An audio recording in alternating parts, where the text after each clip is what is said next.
예, 안녕하세요. 오늘 또 외솔회 인터뷰 이어가도록 하겠습니다. 오늘도 또 굉장히 특별한 손님을 모셨는데요. 사실은 오늘 제가 두 번째 인터뷰를 진행하는 분입니다. 오늘 오신 분은 외솔 최연배 선생님의 친손자이시기도 한 최홍식 명예이사장님이신데요. 여러 타이틀인데 오늘 지금 잠깐 인사드리고 제가 다시 자세히 소개드리도록 하겠습니다. 네, 최 이사장님 오늘 나와주셔서 감사합니다. 안녕하세요. 반갑습니다, 최 교수님.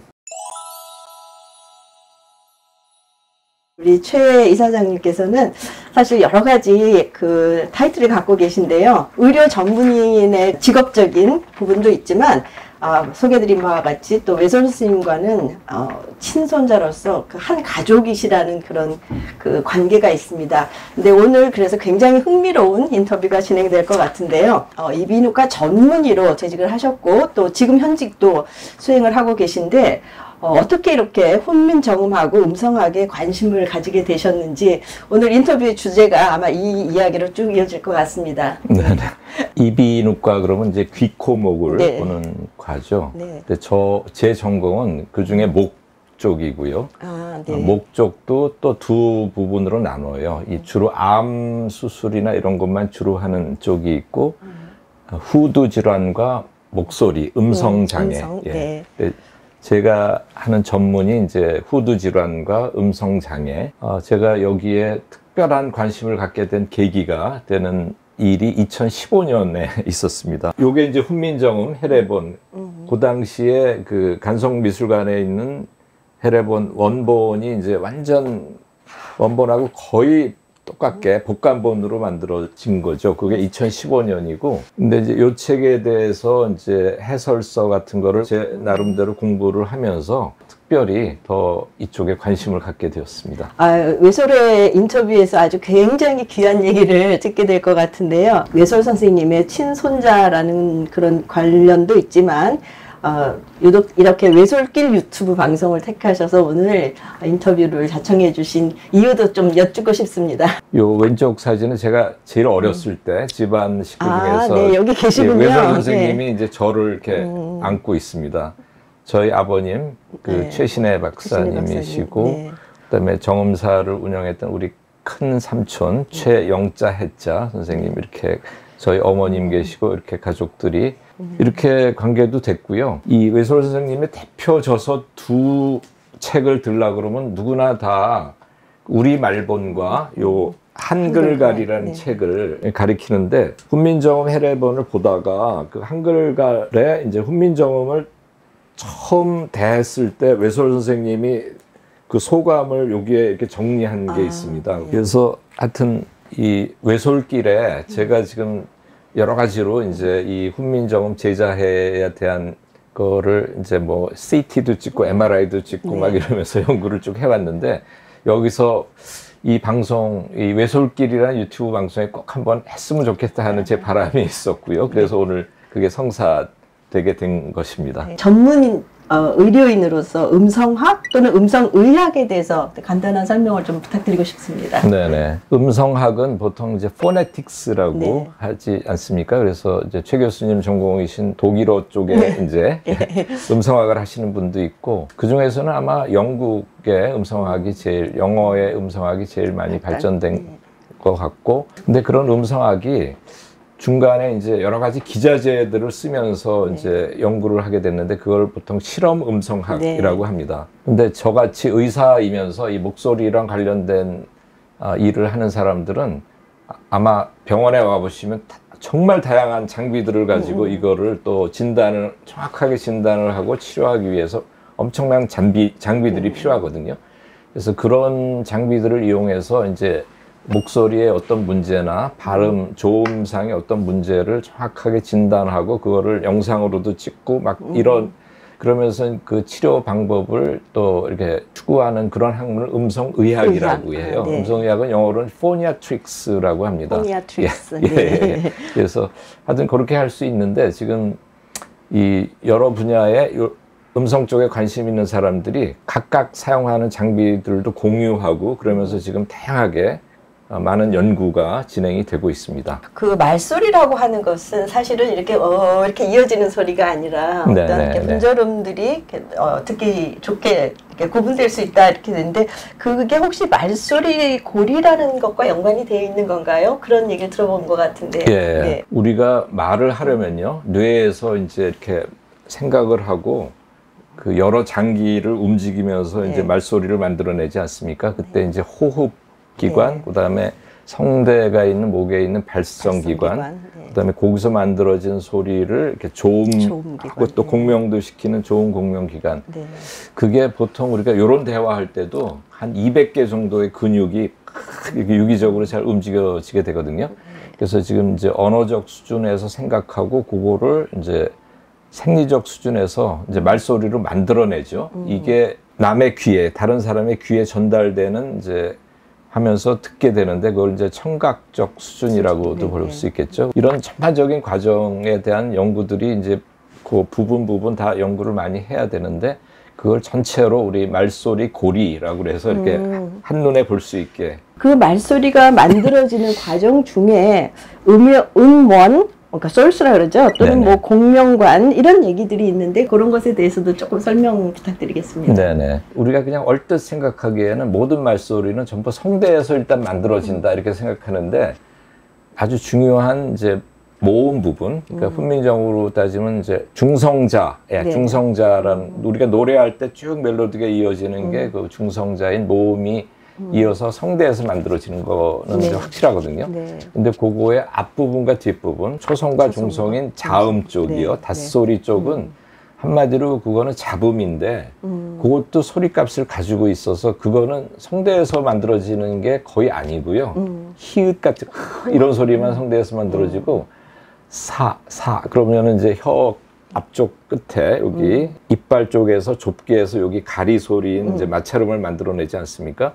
이것도 결국 음원, 소스라고 할 수 있어요. 아, 네. 카 그러면 혀 뿌리가 입천장에서 닿다가 터지는 파열 자음을 네. 만들자. 카, 네. 카, 까 이런 거. 그러면 여기가 음원이 되고 그 앞에 입술까지의 공간이 주 공명관이 돼요. 아, 그 공간이. 예, 근데 모음은 이제 성대에서 소리를 만들면서 거침없이 나오는 소리. 예, 네. 거침없이 나오는. 거기에서 이제 조음 과정은 나중에 또 설명을 드리겠습니다. 지금 방금 또 말씀하시면서 이제 닷소리라고 하는 그 초종성에서 흐 정도가 가장 깊은 곳 이쪽이라고 말씀하셨는데 네네. 그런 것을 제가 아는 바로는 뭐 글로탈 이런 얘기를 예, 했던 것 글로탈. 같은데 네네네. 맞습니까? 맞습니다. 네, 예, 그 예. 좀 그 글로탈은 그러면 모음이 아닌데 어떻게 만들어지는지 설명 부탁드리겠습니다. 예. 여기 화면을 또 좀 보시면 좋겠습니다. 성대음, 여기 성대에서 소리가 만들어지는 그 과정이 요 그림과 표에서 보면은 좀 알기 쉽게 이렇게 정리를 해놨습니다. 우리가 에너지 소스, 이 소리가 만들어지기 위한 소스는 결국 들이마신 공기를 다시 내보내면서. 후두 쪽으로 내보내주는 거죠. 네. 이 성대 점막의 주기적인 개폐 운동으로 공기의 흐름을 이렇게 끊어주고요. 그리고 좋은 소리가 만들어지려면 성대가 약간의 두께를 가지고 있는데 요 아래와 위, 로어 마진, 어퍼 마진이라고 보통 얘기를 합니다. 그게 이렇게 접촉하면서 공기의 흐름을 끊고 여기로 지나가는 공기 입자를 또 이렇게 압축을 시켜줘요. 예. 그래서 이 소밀파를 쫙 만들어서 기차같이 쫙 내보내는 그 과정을 이 처음 만들어지는 소리를 우리가 성대음이라고 합니다. 잠깐 보여드려 볼게요. 그러니까 이게 개폐가 되는 이 떨림도 있고 이 점막이 이렇게 하면서 공기를 끊어주는 겁니다. 네. 재미있으시죠? 네. 스트로보스코피라고 하는 동영상인데요. 네. 예. 그렇게 해서 일단 성대음이 만들어지게 됩니다. 이렇게 이제 성대를 통해서 우리가 말소리가 만들어진다 그러는데 이런 성대음에는 또 기본 주파수도 있고 배음이라는 그런 용어가 적용되는 것도 있다 그러는데 이것도 좀 설명 부탁드리겠습니다. 아까 성대 점막이 이렇게 하면서 성대음을 이제 만들어내는데요. 그 남성은 이제 여성보다 한 50% 정도 성대 길이가 길거든요. 그러니까 길면은 좀 저음이 만들어지죠. 네. 예. 그리고 어린애들은 이제 성인보다 훨씬 더 짧아가지고 네. 일단 그 굉장히 고음이 나는데 이제 그거를 우선 기본 주파수라고 해요. 그게, 여기 네. 예, 화면에서 그 기본 주파수를 잠깐 좀 여기 좀 화면을 보겠습니다. 펀더멘탈 프리퀀시라고. 예. 그리고 보통 약자로는 F0, F0이라고 보통 네, 씁니다. 네. 이게 이제 기본 주파수. 네. 그래서 성인 남자는 보통 1초에 성대 점막의 진동이 100회 내지 150회 정도 이렇게 네. 진동을 하게 돼요.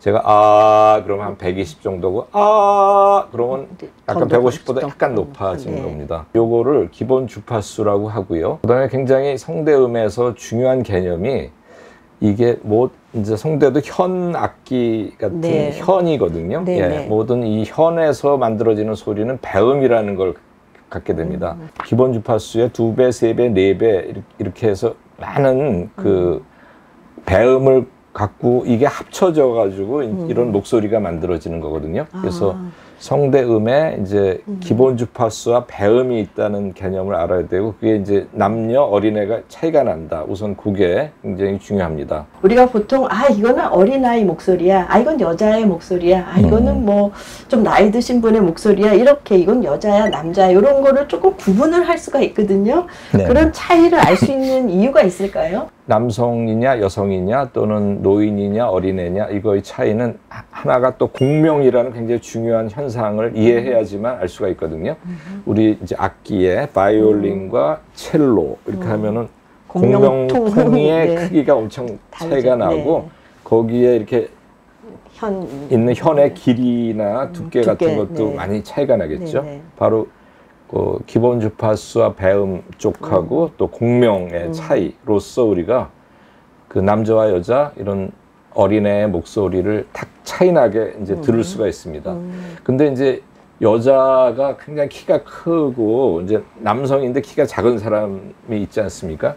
근데 아무리 여성이 키가 커도 이제 목의 길이는 어느 정도 이제 한계가 있는데 여성에서 후두는 상당히 위쪽에 이렇게 있어요. 아, 네. 남성은 목의 한 아래쪽으로. 중간쯤에 이렇게 후두가 있고 여성은 아주 위쪽에 있기 때문에 키 큰 여성이라고 그래도 성도의 길이가 남자보다는 좀 짧아서 짧고, 예. 네. 그리고 성대도 좀 짧기 때문에 이제 고음이 고음이, 나고 네. 공명도 고음 쪽에 공명이 생기게 됩니다. 공명이라는 현상을 이해해야지 이제 모음의 조음을 확실히 알게 되거든요. 공명은 이제 레조넌스라고 영어로는 할 수 있는데 이게 과거에 그 헬름홀츠라는 유명한 분이 유리공을 이렇게 만들고요. 그 입구가 약간 튀어나오게 이렇게 한 다음에 소리굽새, 우리 이비인후과 의사들이 많이 쓰는 네. 튜닝 포크라고 하는 소리굽새를 띵 밖에서 진동을 시킨 다음에 요 공 가까이 이렇게 접근을 직접 닿지는 않게 접근을 시키는데 갑자기 얘 공 자체가 이렇게 움직이면서 소리를 내게 됩니다. 아, 요게 이제 전해지는, 소리가 일로 전해지면서 공 안에 있는 공기 입자를 움직여서 그거를 이제 공진이라는 말을 쓰고요. 그리고 이때 이 공이 만들어낸 소리를 공명이라고 합니다. 공명음. 네. 근데 요런 유리공 같이 생긴 공명관은요, 요 공명 프리퀀시라고 하는 공명 주파수가 딱 한 개가 만들어지게 됩니다. 이런 식으로. 네. 근데 이제 여기에 파형이 1이 있고 2가 있는데, 요거는 좀 뾰족한 공명 소리, 요거는 좀 둔탁한 공명 소리. 그러니까 네. 우리가 기관지염이 좀 있거나 축농증기가 있거나 그러면 이제 공명이 좀 이렇게 깨끗하지가 못해요. 그래서 좋은 소리를 만들려면 이제 네. 좋은 이 공명을 할 수 있게 우리 이제 신체 이 공명관의 점막 같은 게 다 깨끗해야 되겠죠. 아까 처음에 말씀하셨던 모음, 홀소리 네네. 또는 그 초중성에 해당하는 자음, 그러니까 닷소리의 그 조음 과정이 조금 다를 것이다라는 그렇습니다. 생각이 드는데 좀 설명 네네. 부탁드리겠습니다. 사람 목소리가 성대에서 만들어질 때 이 입술까지 이렇게 꺾인 네.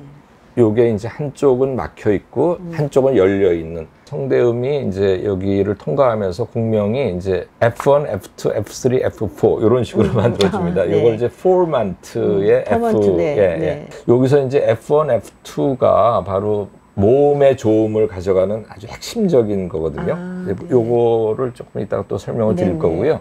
우리가 노래하면서 F3, F4 이쪽이 조금 더 가까이 가면서 그다음에 성대 바로 위에 이렇게 후두에 덮개 있는 작은 공명광에서 소리가 확 만들어지면서 성악가들이 하는 그게 이제 오케스트라를 뚫고 목소리가 확 나가야죠. 전해지는 네. 그런 소리가 됩니다. 아, 네.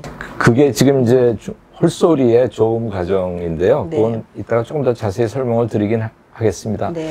근데 닷소리, 우리가 흔히 얘기하는 자음은요, 자음이라는 거는 성도에서 잡음을 만들어내는 과정인데, 그게 어떻게 잡음을 만들어내느냐, 그게 잡음을 만들어내는 방식. 방법, 예, 네네. 그리고 그거의 위치가 그렇습니까? 좋은 위치의 차이로, 이걸 영어로 하면 이제 place of articulation. 그러니까 좋은 로서. 위치하고 방식이 이제 두 매트릭스가 돼서 가지로서 그렇습니다. 지금 이제 헛소리와 닷소리가 만들어지는 과정을 이제 조금 이제 알기 쉽게 좀 풀어주셨는데, 그것과 더불어서 그 성대음의 생성 과정, 조음 과정, 이런 모든 것들이 좀 자세히 설명될 수 있게 좀 부탁드리겠습니다. 네네. 우리가 이제 다양한 동영상 또 이렇게 좀 볼 텐데, 요건 제가 한 40대 초반에, 이게 저입니다. 저를 지금. 스스로. 네. 네. 오, 우, 이. 턱이 굉장히 잘 예. 발달되셨네요. 네, 이제. 아, 과 요 연결 보시면 되겠는데. 이건 엑스레이로 찍으신 거예요? 아니면? 예, 요게 우, 이. 플로로스코피라고. 네. 이게 앞뒤로 찍어도 여기가 성대고요. 예. 그런 소리가 보여지고, 이거는 이제 가을이라는 문장을 이렇게 얘기할 때도 성도가 이렇게 잘 움직이는 게 어느 정도 보이죠. 근데 이거는 이제 뼈하고 이게 다 혀를 좀 가리기 때문에 정확하게 볼 수 없는데, 요거 MRI를 한번 잠깐 보여드릴게요. 이게 소프라노, 아주 유명한 소프라노가 협조해 주셔서 그분을 찍은 건데,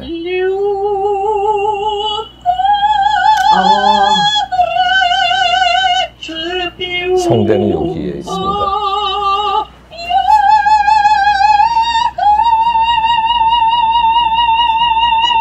대단하죠? 네. 이렇게 눈으로 보니까 예. 정말 그 흥미롭기도 하고. 그다음에 성대, 요거는 이제 아주 우리나라에서 최고로 유명했던 베이스 분이십니다. 예. 그게 이제 성대의 움직임을 내시고. 제일 낮은 소리를 내시는. 예. 양쪽 성대 개폐하는 진동을 하죠.